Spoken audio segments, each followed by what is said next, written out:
Coming up on The World Today. Myanmar's military rulers are gradually closing the country to the outside world, beginning with blocking citizens' access to Facebook, an action they say is for safety. They're calling it a first for Europe as an Iranian diplomat accused of planning to bomb a meeting of an exiled opposition group is sentenced to 20 years in prison. Plus, it's World Cancer Day. The focus this year is on cervical cancer. A warm welcome to the program. Thanks for joining us, everyone. I'm Akaite Afia here in Lagos. We began with more developments in Myanmar, where the military has taken over, dismissing outcome of an election that took place in November last year. Elected civilian leader Aung San Suu Kyi and the president, Win Mint, remain in detention, facing charges brought by the police and declared a state of emergency. The military dictatorship has gone further now to block citizens' access to Facebook for the sake of stability. Facebook has become a key rallying point for opposition to the coup that took place on Monday. Citizens are, of course, worried about this as the ban begins on February 7th.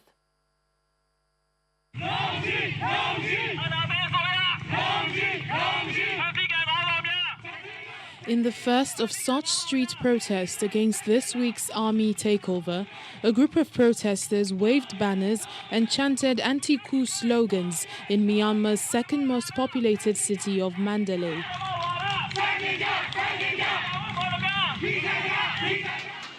Myanmar's largest city of Yangon erupted with sounds of dissent overnight as residents banged pots and pans and chanted "Evil be gone" to protest the recent coup by the country's military.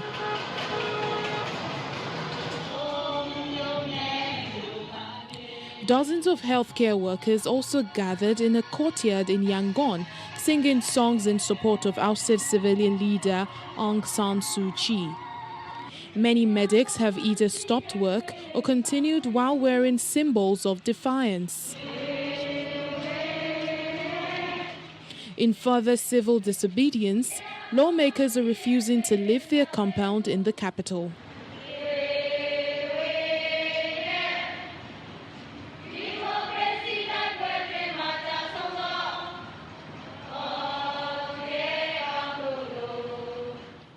Facebook, used by about half of Myanmar's 53 million people, has emerged as a key platform for opposition to Monday's coup, with photos of civil disobedience campaigns.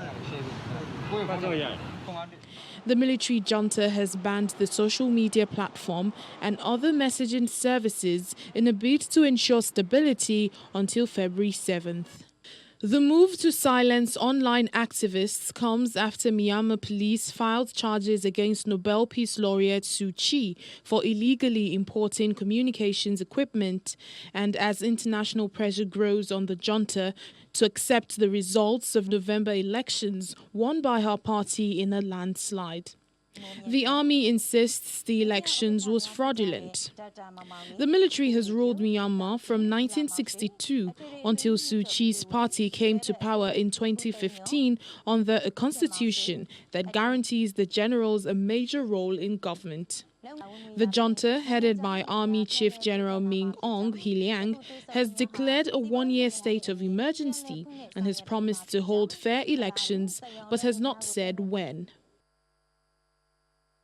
20 years, that's the prison sentence for an Iranian diplomat, Abdullah Absadi, accused of planning to bomb a meeting of exiled opposition group. It's the first trial of an Iranian official for suspected terrorism in Europe since the Iranian 1979 revolution. The court found him guilty of attempted terrorism after a foiled plot to bomb a rally of the National Council of Resistance of Iran, or NCRI, near Paris in June 2018. Assadi was the third counselor at Iran's embassy in Vienna. He was arrested in Germany before being transferred to Belgium for trial. French officials say he was running an Iranian state intelligence network and was acting on the orders from Tehran.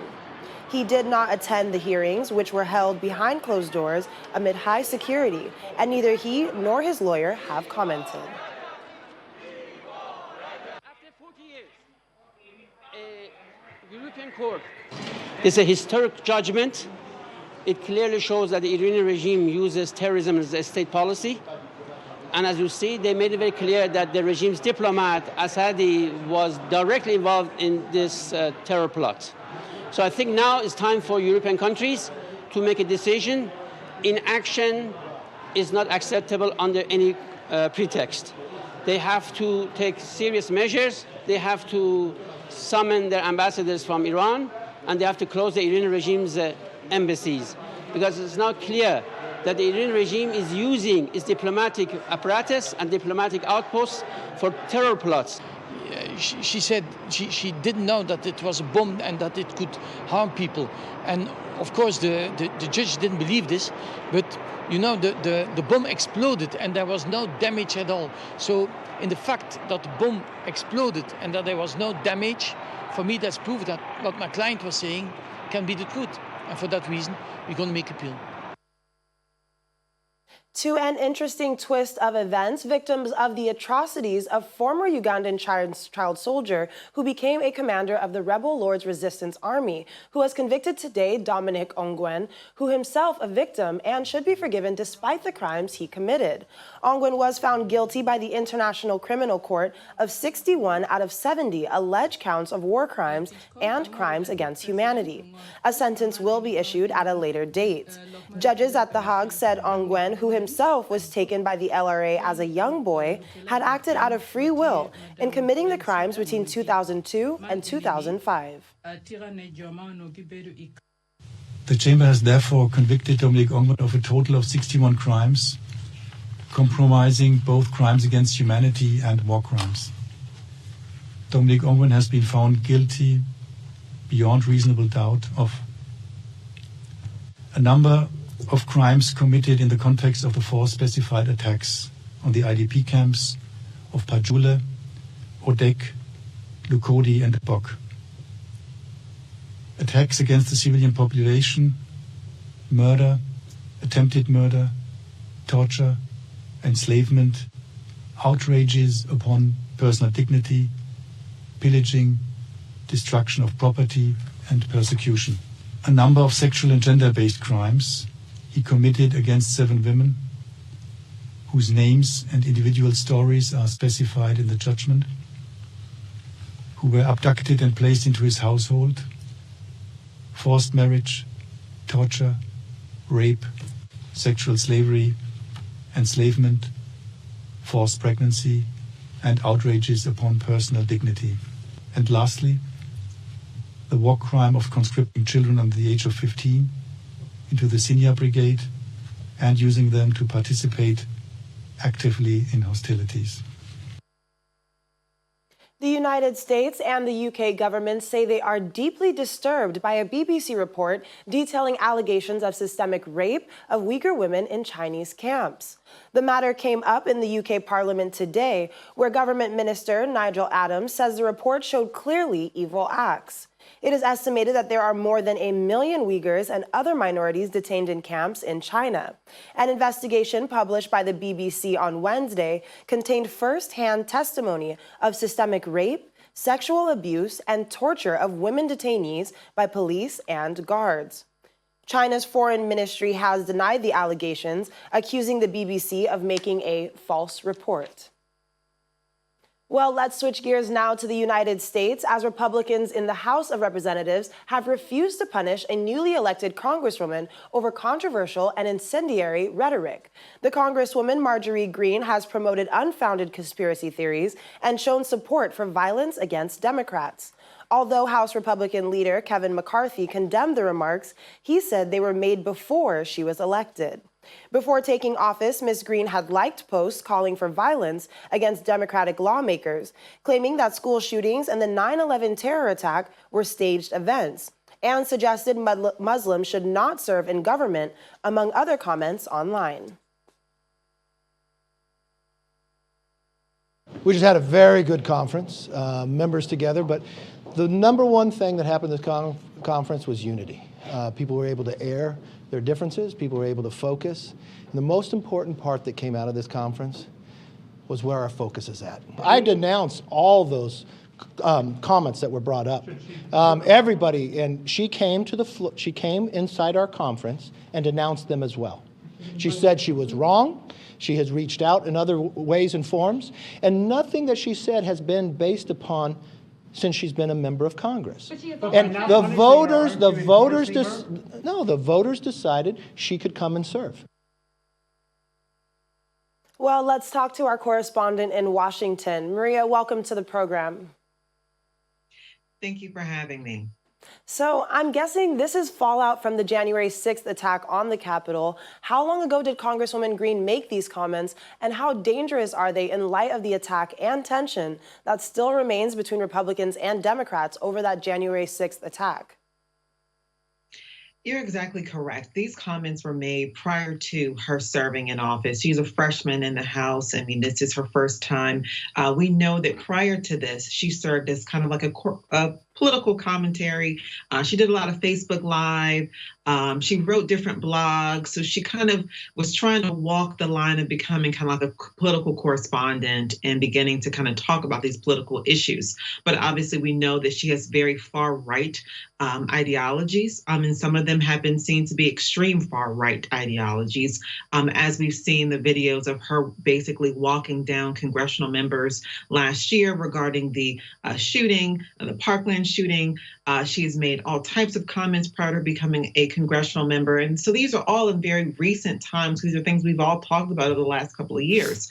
But again, these comments were made during very sensitive times in the United States. And I think many Americans, whether or not they sit on the Republican or the Democratic side of the House, were very concerned about this because we know extremist groups have been bubbling in the U.S. over the last 3 to 4 years. And so these comments were made during President Trump's administration, which was a very heightened time for many extremist groups. We know the Proud Boys and many others that showed their disdain toward various groups, and obviously some of the anti-Semitic commentary. And so this was, and you look at the comments relating to the plane being shot down and saying that was kind of some type of conspiracy from the Clinton administration. So there have been several things that have been said by the Congresswoman that I think are making various concerns for both many Republicans and Democrats. Well, you mentioned quite a few there, but there are so many more things that Ms. Green has done. And I just want to point out that last month, she did introduce a measure attempting to impeach President Joe Biden, accusing him of corruption and abuse of power, making her a heroine of the Republican Party's pro-Trump wing. So how reflective is this of the party's principles when compared to its pre-Trump days? Well, you can see, I mean, the party is very divided. And I think that McCarthy is stating that he doesn't agree with the comments. But again, he is trying to unite his party. We know yesterday evening, Liz Cheney, which is the #3 ranking Republican, she was able to make it through with a very large majority of individuals voting for her to not lose her position and where she stands at certain committees. But we know that this is a party that is struggling, and that this party is looking to be able to unite as a whole and to come together. And so these comments are ones that are only going to create greater divide. And as we're beginning to see, the real question is, will there be a third party developed? But I think the Republican Party is working hard to ensure that does not happen and really trying to band together to find ways to get toward, as you mentioned, the pre-Trump days of the Republican Party, which are much more in line with a Liz Cheney and other very senior Republicans within the House and the Senate. All right. Well, Maria, thank you so much for joining us today, and do stay safe out there. Thank you for having me. Still ahead on The World Today. Science continues to push the envelope, making the seemingly impossible possible. You'd want to stick around for the amazing story about a face and hands transplant. Stay with us. Thanks for staying with us. One of the world's leading scientists, Professor Helen Rees, has warned that society will not likely return to normal until well into next year. Professor Rees sits on the World Health Organization's Committee for COVID-19. She's also warned that the first-generation vaccines may become less effective against new variants of coronavirus as a result. High-volume rollout of jabs may not happen until 2022. Her comments come as Britain launches a trial to assess the immune response generated if doses of the COVID-19 vaccines from Pfizer Incorporated and AstraZeneca are combined in a two-shot schedule. The British researchers behind the trial say data on the vaccinating people with the two different types of coronavirus vaccines could help understanding of whether shots can be rolled out with greater flexibility around the world. Here's more on the coronavirus in our global update. Israel has expanded COVID-19 vaccinations to include anyone over the age of 16. Prime Minister Benjamin Netanyahu had hoped that the vaccine drive and a third national lockdown, now in its sixth week, will allow the economy to reopen this month. But serious cases of COVID-19 and deaths from the disease have risen, with the increase attributed mainly to highly communicable virus variants. Australia's second most populous country, Melbourne, has reintroduced COVID-19 restrictions after a hotel quarantine worker tested positive. Meanwhile, the Australian federal government has announced it will buy 10 million additional doses of the COVID-19 vaccine, jointly developed by the US drug maker Pfizer Inc. and Germany's BioNTech. Australia has secured an additional 10 million Pfizer doses. We've been able to contract securing those vaccines. That brings to now 150 million doses, what Australia has been able to secure to not only vaccinate Australia, but to ensure that we're doing our bit in this part of the world. Some positive news. The new White House COVID task force team says new cases and hospitalizations are on a downward trajectory, but warns that it is not yet time to relax. The winter surge of the virus saw January 2021 become the deadliest month of the pandemic in the US, with 95,245 deaths, but both cases and hospitalizations have dipped significantly over the past 2 weeks. A member of the World Health Organization led team searching for clues to the origins of COVID-19 in the Chinese city of Wuhan says work needs to be done to trace genetic elements of the virus in bat caves. Peter Daszak, a zoologist and animal disease expert, says the team in Wuhan has been receiving information about how the virus led to a pandemic, and so far there is no evidence to suggest it emerged from a lab. How did a virus get from bats in some other part of China or Southeast Asia into Wuhan? And that's the real work that we're doing here. We're trying to trace back from the first cases back to an animal reservoir. And that's a much more convoluted path. And that may have happened over a period of, a number of months or even years. So it is a process. The independent...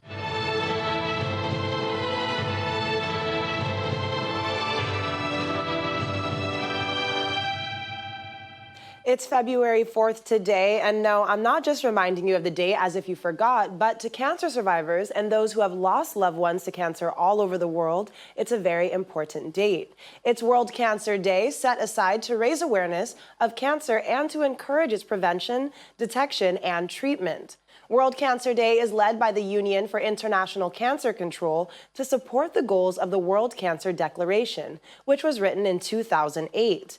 This year, the focus is on cervical cancer, a malignant tumor of the cervix, the lower part of the uterus. There are fewer than 100,000 cases of the disease in Nigeria every year. Cervical cancer is the fourth most common cancer in women and is difficult to detect without a visit to the doctor. And like all cancers, early detection is key.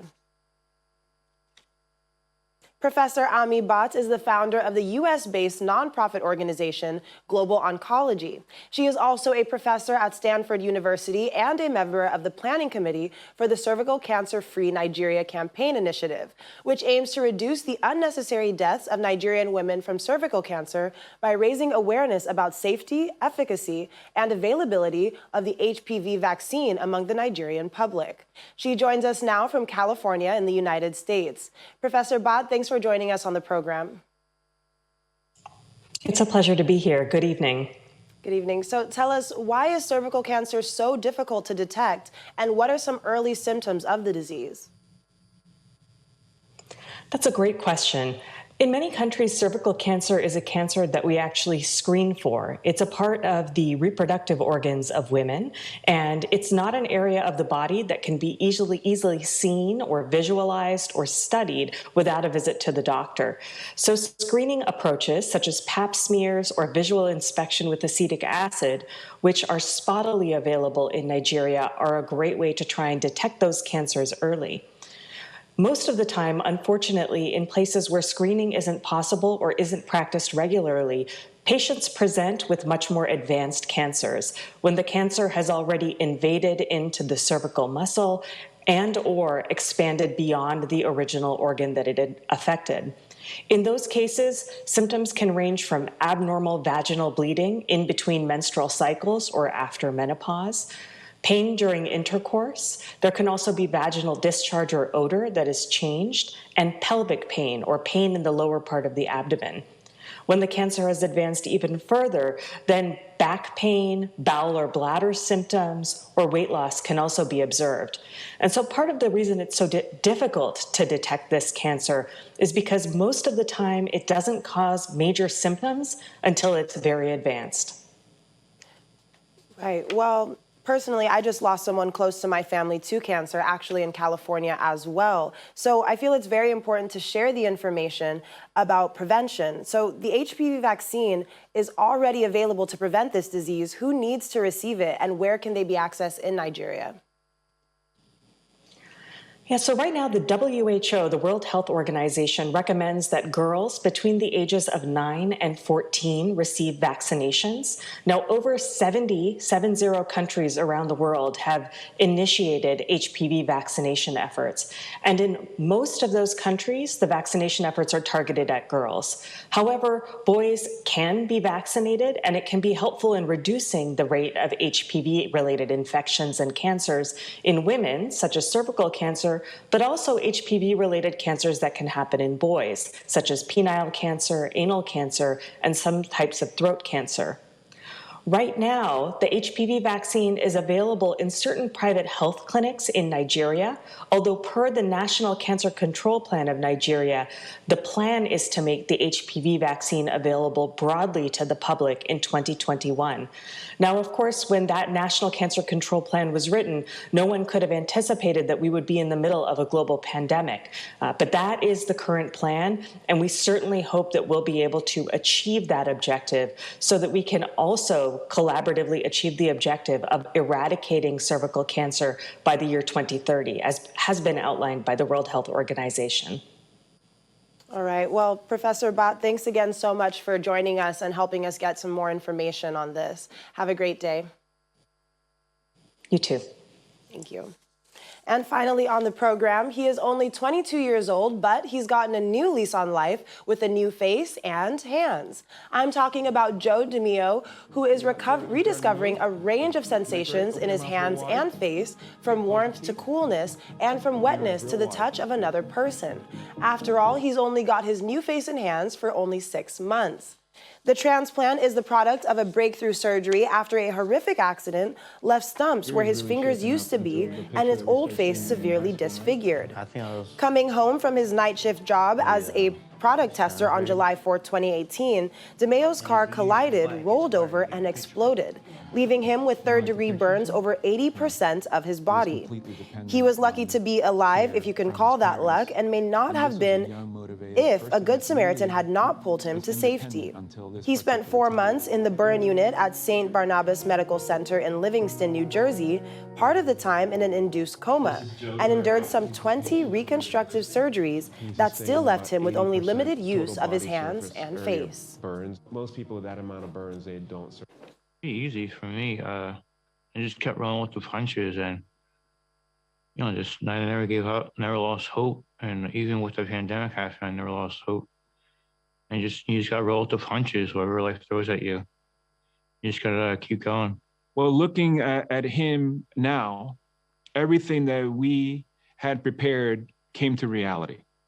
We wanted to give him not only an operation that made him look better, but it ultimately had to work ideally, especially with the hands.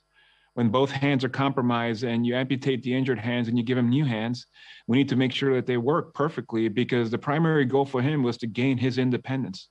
And when I look at him now, 5 months out following this incredible procedure, he's doing amazingly well. And it's a testament to him as an individual, his commitment to his therapy, and his willingness to not give up.